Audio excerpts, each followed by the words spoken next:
Hey everyone, this is Kayleigh and Immanuel. It's great to have you here. Happy New Year, Merry Christmas. It's been a while.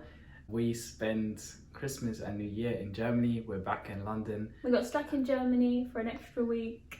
Yeah, but it was great. It was great. We could spend good time with our family and also look into where we would probably gonna move in 2021. So in a few Months. Yeah. in a few months, we're gonna move away from London. So our background will change again, but hopefully it will be a bit more consistent over the next period of time. Okay, not too much info, but yeah, we'll move soon. So we were able to do some good groundwork. So it's great to be back, and we received a question from our lovely dear friend Takia about the topic of sexual compatibility.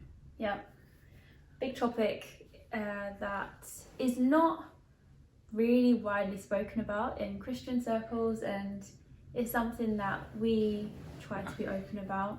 So yes, today we'll talk about sexual compatibility and a few things around it. The first question was, how do you learn about each other? And we haven't really discussed this yet, but yeah, how do we learn about each other?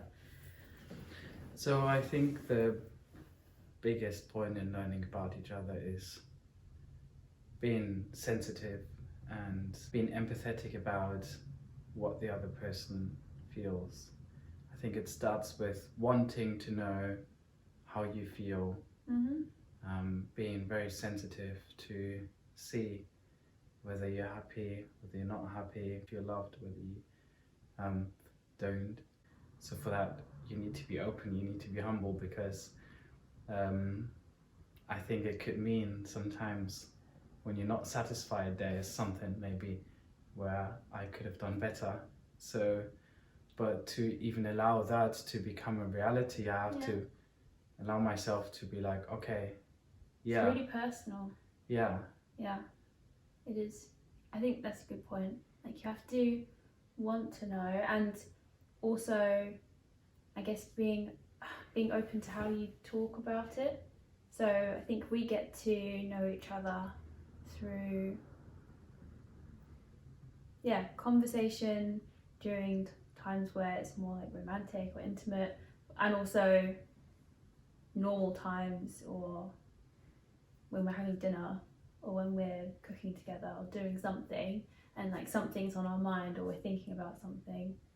I think those moments are especially important for us, where we have something on our mind and then we have to like make the decision to say it, because it is really personal.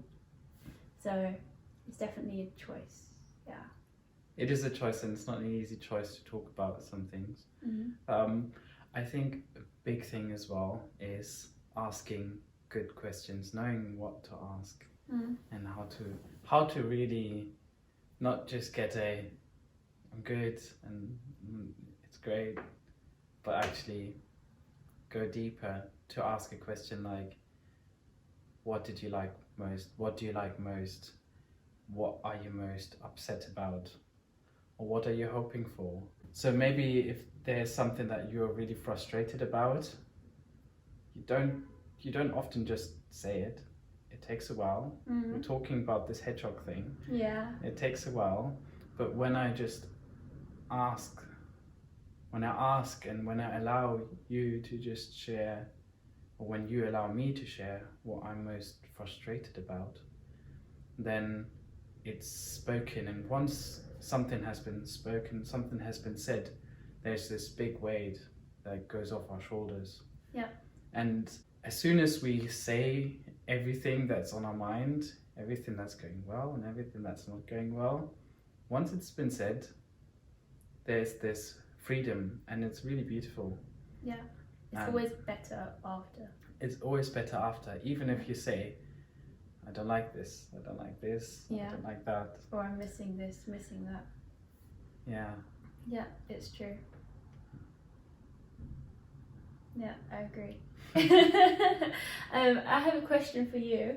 What inspires you, or what gives you the idea of what a good question is? Okay, Emmanuel's really good at asking questions in like many different scenarios, and I'm always really fascinated, one, that he like cares enough to ask or even think of good questions. And I learn a lot from you in asking good questions. I'm not sure whether I can describe it very well. I think it starts with allowing to go into an extreme.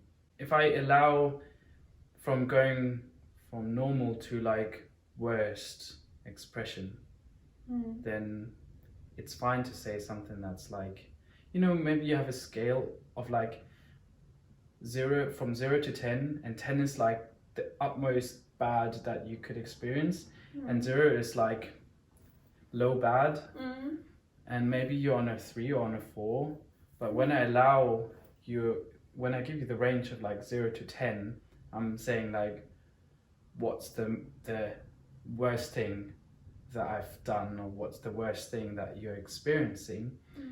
And you would think like, actually there's not this 10. I don't have a 10. I'm actually it's not too bad. It's not 9, not an 8. And you land on this thing with like a 3 or a 4, and it's much easier to say it because it's actually not the worst. So it kind of shifts your perspective, and then you can say it. Yeah. And it's different than to say, how do you feel? Because then you have this range of, I can feel good, I can feel bad, I can also feel normal. But you then have to say, you then push yourself to say something bad. And I haven't even opened up the possibility for you to say it in that way. I haven't created the space. Yeah. And so I think it takes away this pressure. You're so sweet. Okay, so you allow yourself to be ready to hear something really bad so that you can ask if there is anything bad, and also take pressure off me to have to bring it up for myself.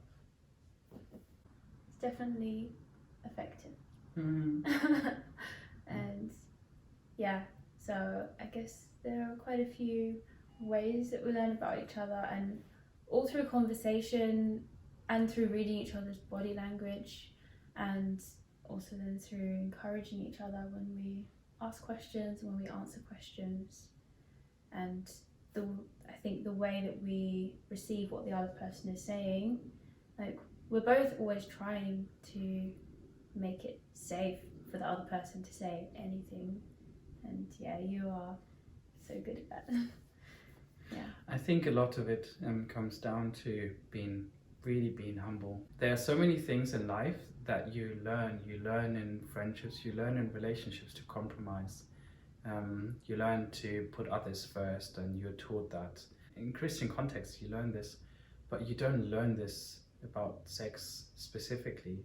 There's a scripture in the Bible where we are encouraged to give ourselves to our spouse. Like basically, whatever she wants, whatever she needs, I have to give. But how that looks very practically is never something that's been trained or been spoken about, or I have heard in a particular way. So I come into this marriage and I'm thinking, oh, there's all the things that I can be doing, there's all the things that I can enjoy, and I'm only thinking about my desires or my expectations, my hopes, and then I'm trying to basically put whatever her hopes are into my world. So I'm trying to fit whatever she wants with what I want. But it's still quite self-centered. It's still a bit selfish. And so I really had to learn to be like, no, this is not about me. My first priority is that she should be happy. She should be satisfied. But this is so hard. This is so hard, and it's untrained. Because no one has told me that I have to do this, I have to do this. But this is something I think we are learning in asking good questions and in communicating with each other, isn't it? Yeah, I do think so. And I mean, that in itself, like what you were just saying, is something that we had conversations about, I think especially quite early, like after the first couple of months, and then again throughout kind of revisiting this process of what we both need, and you actually coming and saying to me as well, like I want to be less selfish, or I want to be more thoughtful of you, more thoughtful of me. Yeah, and I also want to be less selfish and like more thoughtful. Yeah, I think though that you were the one to bring up this topic or this idea first. I think as well from a male perspective, I think sex in general, I feel like maybe you can all disagree, and maybe you do all disagree with me, but I feel like sex is even more complex, or a complicated thing to really nail for guys than it is for girls, for men than it is for women. Controversial. In the way of Yeah. women, and I'm also speaking about Christians here, women, when you have like a women's conference, okay, you don't talk about battling pornography, you don't talk about like lusts in the way that men talk about it. You go to any men's conference, the only topic we talk about is pornography and lust. So that's always this struggle that men are fighting against. So whenever there's thought that come before you are in a place where you can or should indulge them, you know, like in a marital context, it's always about suppressing everything, and that's something I have experienced. And there's this day then when you make the formal commitment, and we're married now, and then all of a sudden it goes from full suppression to full indulgence or full like enjoyment, and you're like, oh, that's something that I really I was struggling with this in the way that I have to now to be able to talk about it, because women love talking about it, like, and women don't have a problem talking about sex, like I think it doesn't lead them to sin in the way that it leads men to sin, talking about sex. For women, I think women are just stronger in that way to resist temptations. Yeah, I think we have different things that tempt us. Yeah. Rather. Yeah. That's true. Yeah. That's true. Yeah. And yeah, like for me, it's or for men, it's either yay or nay, either 0 or 100. But you like, what's the journey towards it? And it just can't be like a switch. It just can't. So I really had to learn to be open to talk about sex, to talk about what works, what doesn't.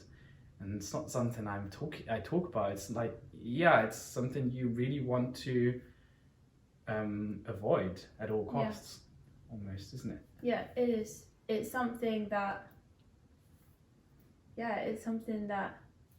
just not even a year ago you would not talk about at all. And I mean, same for me, really. I haven't really had loads of conversations about sex, but I think that maybe only slightly, but I think before we got married, I maybe had heard some more messaging or encouragement from people from Christian community, encouraging single people who are going to get married to kind of prepare mentally for that shift, prepare your mind to be open to talking about it at the right time. And that did help, but I definitely underestimated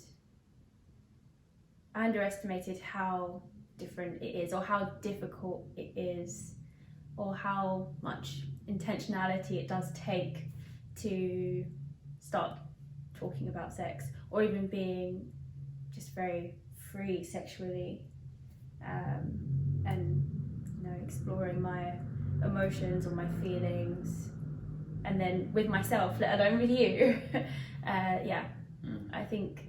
I mean that's something that we both notice, especially recently.